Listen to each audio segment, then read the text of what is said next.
आज देश का दुर्भाग्य है, पहले तो क्लासरूम में भी कोई अगर चोरी करता था, किसी की कॉपी करता था, तो वो भी 10 दिन तक अपना मुंह किसी को दिखाता नहीं था। आज जो भ्रष्टाचार के आरोप जिन पे सिद्ध हो चुके हैं, जो जेलों में समय निकाल करके पैरोल पर आए, आज वॉशिंग मशीन से भी बड़ा कंधे पे लेकर के महिमा मंडन कर रहे हैं ऐसे चोरों का सार्वजनिक जीवन में।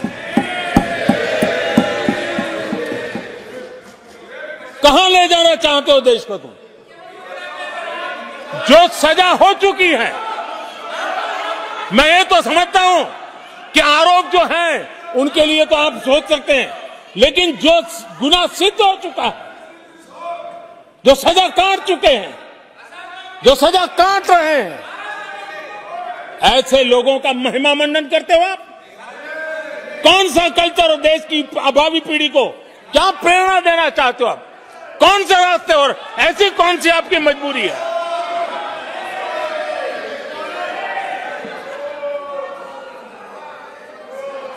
और ऐसे लोगों का महिमा मंडन किया जा रहा है, उनको महान बताया जा रहा है। जहां संविधान का राज है, जहां लोकतंत्र है, माननीय अध्यक्ष जी, ऐसी बातें लंबी नहीं चल सकती हैं। ये लोग लिख करके रखे हैं कि ये जो महिमा मंडन का काम चल रहा है उनका, वो अपने ही खात्मे की चिट्ठी पे सिग्नेचर कर रहे हैं लोग।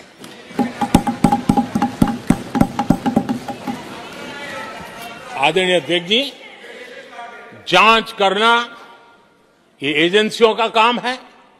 एजेंसियां स्वतंत्र होती हैं और संविधान ने उनको स्वतंत्र रखा हुआ है, और जज करने का काम न्यायाधीश का है। जज करने का काम न्यायाधीश का है और वो अपना काम कर रहे हैं। और अध्यक्ष जी, मैं इस पवित्र सदन में फिर से दोहराना चाहूंगा, जिसको जितना जुल्म मुझ पर करना है कर ले, मेरी भ्रष्टाचार के खिलाफ लड़ाई चलती रहेगी। जिसने देश को लूटा है उनको लौटाना पड़ेगा, जिन्होंने देश को लूटा है उनको लौटाना पड़ेगा। ये मैं देश को इस सदन की पवित्र जगह से वादा करता हूं। जिसको जो आरोप लगाना है लगा लें, लेकिन देश को लूटने नहीं दिया जाएगा, और जो लूटा है वो लौटाना पड़ेगा। आदरणीय अध्यक्ष जी, देश सुरक्षा और शांति का एहसास कर रहा है। पिछले 10 वर्ष की तुलना में सुरक्षा के क्षेत्र में देश आज वाकई सशक्त हुआ है। आतंकवाद, नक्सलवाद एक छोटे दायरे में अब सिमटा हुआ है।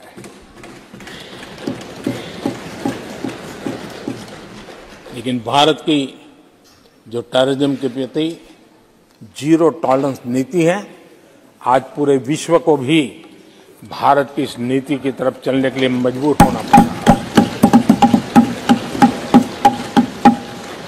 भारत की सेनाएं सीमाओं से लेकर के समंदर तक अपने सामर्थ्य को लेकर के आज भी ठाक है।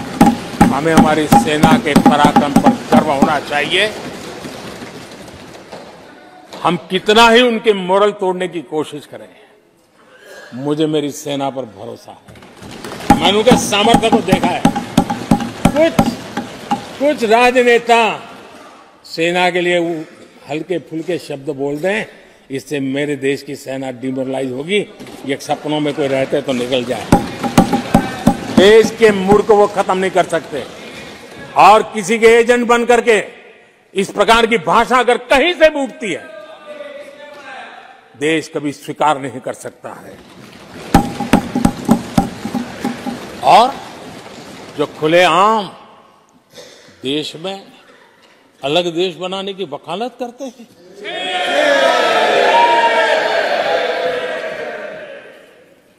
जोड़ने की बातें छोड़ो, तोड़ने की कोशिश करिए। यार आपके अंदर क्या पड़ा हुआ है? क्या इतने टुकड़े करके अभी भी आपके मन को समाधान नहीं हुआ है? देश के इतने टुकड़े कर चुके हो आप, और टुकड़े करना चाहते हो? कब तक करते रहोगे? आदरणीय अध्यक्ष जी, इसी सदन में अगर कश्मीर की बात होती थी तो हमेशा चिंता का स्वर निकलता था, छींटाकशी होती थी, आरोप प्रत्यारोप होते थे। आज जम्मू कश्मीर में अभूतपूर्व विकास की चर्चा हो रही है और गर्व के साथ हो रही है। पर्यटन लगातार बढ़ रहा है, G20 समिट होती है वहां, पूरा विश्व आज उसकी सराहना करता है। आर्टिकल 370 को लेकर के कैसा हुआ बना के रखा था, कश्मीर के लोगों ने जिस प्रकार से उसको गले लगाया है, कश्मीरी जनता ने जिस प्रकार से गले लगाया है, और आखिर के ये समस्या किसकी देन थी? किसने देश के माथे पर मारा था? किसने भारत के संविधान के अंदर इस प्रकार की दरार करके रखी हुई थी? आदरणीय अध्यक्ष जी, अगर नेहरू जी का नाम लेते हैं तो उनको बुरा लगता है, लेकिन कश्मीर को जो समस्याएं झेलनी पड़ी उसके मूल में उनकी ये सोच थी और उसी का परिणाम है देश को भुगतना पड़ा। जम्मू कश्मीर के लोगों को, देश के लोगों को नेहरू जी की गलतियों का बहुत बड़ी कीमत चुकानी पड़ी है। आदरणीय अध्यक्ष जी, वो भले गलतियां करके गए, लेकिन हम मुसीबतें झेल करके भी गलतियों सुधारने के लिए हमारी कोशिश जारी रखेंगे। हम रुकने वाले नहीं हैं। हम देश के लिए काम करने के लिए निकले हुए लोग हैं। हमारे लिए नेशन फर्स्ट है। आदरणीय अध्यक्ष जी, मैं सभी राजनीतिक दलों के नेताओं से आग्रह करूंगा, सभी माननीय सदस्यों से आग्रह करूंगा, भारत के जीवन में एक बहुत बड़ा अवसर आया है। वैश्विक परिवेश में भारत के लिए बड़ा अवसर आया है। एक नए आत्मविश्वास के साथ आगे बढ़ने का अवसर आया है।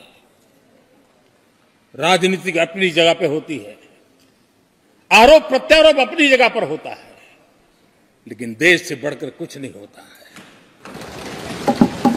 और इसलिए आइए मैं निमंत्रण देता हूं आपको, कंधे से कंधा मिलाकर के हम देश के निर्माण के लिए आगे बढ़े। राजनीति में किसी भी जगह पर रहते हुए भी राष्ट्र निर्माण में आगे बढ़ने में कोई रुकावट नहीं आती। आप इस राह को मत छोड़िए। मैं आपका साथ मांग रहा हूं, मां भारती के कल्याण के लिए साथ मांग रहा हूं। मैं विश्व के अंदर जो अवसर आया है उस अवसर को बुलाने के लिए आपका साथ मांगता हूं। मैं आपका सहयोग चाहता हूं 140 करोड़ देशवासियों की जिंदगी को और समृद्ध बनाने के लिए और सुखी बनाने के लिए। लेकिन अगर आप साथ नहीं दे सकते हैं और अगर आपका हाथ ईंटें फेंकने पर ही तुला हुआ है, तो आप लिख करके रखिए, आपकी हर ईंट को मैं विकसित भारत की नींव मजबूत करने के लिए लगाऊंगा।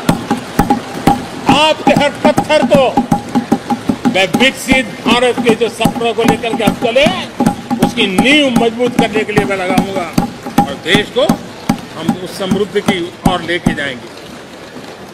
जितने पत्थर उछालने उछाल लीजिए, आपका हर पत्थर भारत के समृद्ध, भारत के विकसित भारत के सपने को समृद्ध बनाने के लिए हर पत्थर को मैं काम में ले लूंगा। ये भी मैं आपको विश्वास दिलाता हूं। आदरणीय अध्यक्ष जी, मैं जानता हूं साथियों की तकलीफ मैं जानता हूं, लेकिन वो जो कुछ भी बोलते हैं मैं दुखी नहीं होता और दुखी होना भी नहीं चाहिए, क्योंकि मैं जानता हूं ये नामदार है, हम कामदार हैं और हम कामदारों को तो नामदारों से सुनना ही पड़ता है। जी तो नामदार कुछ भी कहते रहें, कुछ भी कहने का उनको तो जन्मजात अधिकार मिले हुए हैं और हम कामदारों को सुनना होता है। हम सुनते भी रहेंगे और देश को सहजते भी रहेंगे, देश को आगे बढ़ाते रहेंगे आदरणीय अध्यक्ष जी, आपने मुझे इस पवित्र सदन में आदरणीय राष्ट्रपति जी के उद्बोधन को समर्थन करने के लिए बोलने का अवसर दिया। मैं आदरणीय राष्ट्रपति जी के इस उद्बोधन को समर्थन देते हुए धन्यवाद प्रस्ताव पर आभार व्यक्त करते हुए मेरी वाणी को विराम देता हूं।